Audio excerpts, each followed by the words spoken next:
Commerce Guild shipment.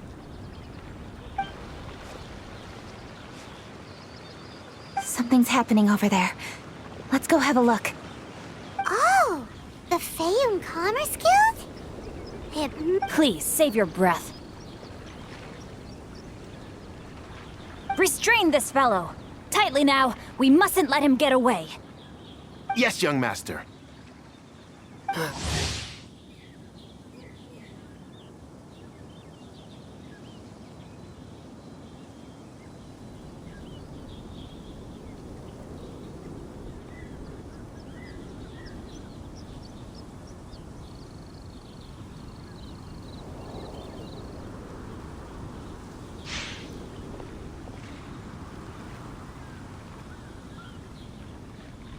Xingchun Changyun! Hello!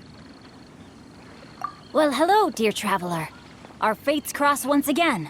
What brings you here? Excuse me.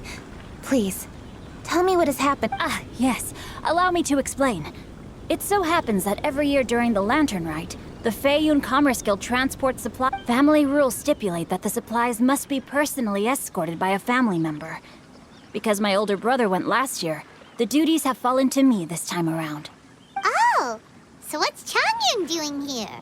Changyun happened to be visiting, so I cordially invited him to join us for the journey. Oh, I see. But why did Changyun say he thought there was an evil spirit? I see that you are not familiar with the story of old. It is said that fireworks were once called firecrackers, and were used to ward off evil spirits and the like. In ancient times, Liyue was plagued by evil spirits. As people gathered together to celebrate the annual festival, the yang energy would intensify, and evil spirits were thus attracted to the fringes of the city by the strong scent. Liyue Harbor was under the gracious protection of Rex Lapis, so the spirits dared not enter the city. However, they still lingered near the city gate. In order to drive the spirits away, people made firecrackers and lit them near the city gates. The flashes of light and loud noise.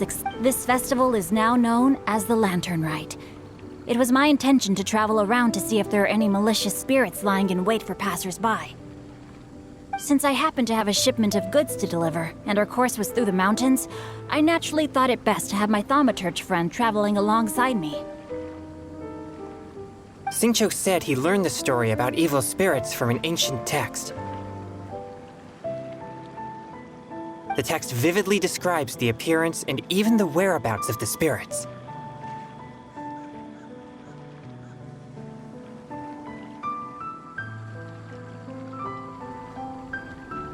Anyway, when we arrived at the area, Changyun sensed an ambush about to take place.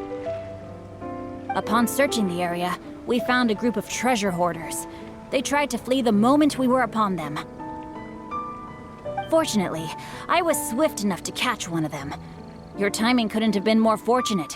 We were just preparing to send them to the Ministry of Civil Affairs. He insists the matter is merely a misunderstanding, but things seem quite clear as I see it. Good sir, just hear me out. Everyone knows the Feyun Commerce Guild. Had we known it was your merchant caravan, we never would have dared to attack. The master of the Feyun Commerce Guild is famous for his generosity and noble deeds, a true hero of the people. So, you see, this is nothing but a big misunderstanding. What you mean to say is that you were targeting someone else then? Well, who was it? Well, just trust me. We were definitely not. Master Xingqiu, I would like to borrow a few of your staff to escort the thief to the Ministry of Civil Affairs. As for the bounty, we will pay you afterward. It is my humble duty to uphold justice. No remuneration shall be necessary. Come then. See that this thief is taken to the Ministry of Civil Affairs.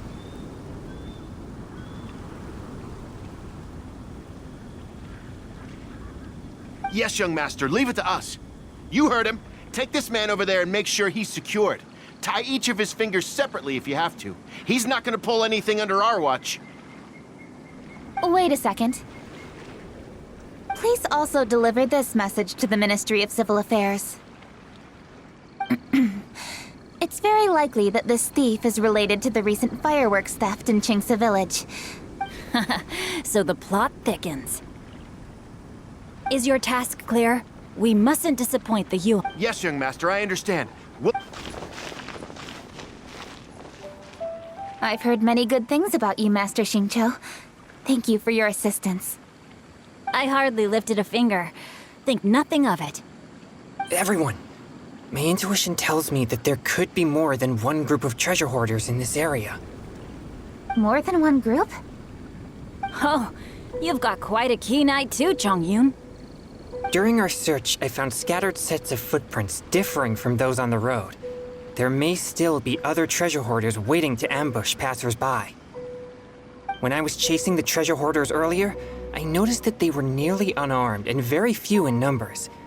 If they truly intended to ambush the Feiyun Commerce Guild, they must have, if you ask me, they didn't seem to be staging an ambush, but rather it appeared as if they were waiting for someone. It appears they may be the thief's accomplices. They were probably hiding here to wait for the stolen goods. What exactly are the stolen goods, if I may ask?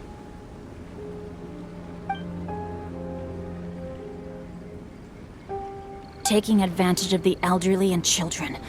What a loathsome group of criminals. Lady Kuching, don't fret about manpower.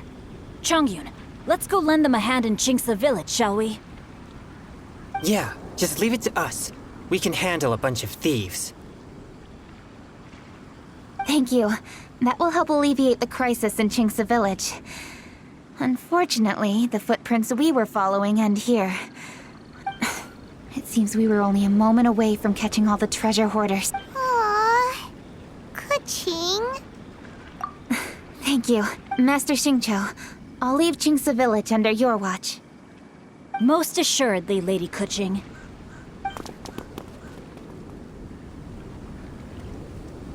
It's fortunate our paths crossed with those two. It's so cool to fight for justice! The thieves who stole the fireworks haven't revealed them. I'll go have a look around. Traveler, please, I've troubled you enough already. I can handle the... Kuching. Oh, wait! You're in the Liwa Chising. Why don't you... At least it'll be safer than investigating on your own. Yes, I agree, but we are short-handed at the moment. The fireworks that were transported to Chingsa village were quite bulky. They couldn't have gone far. Way I see it, if they were clever enough, they would... All I have to do is find out where they hid the fireworks. Don't worry. I am not reckless. Well, when you put... It's settled then. Traveler, Paimon,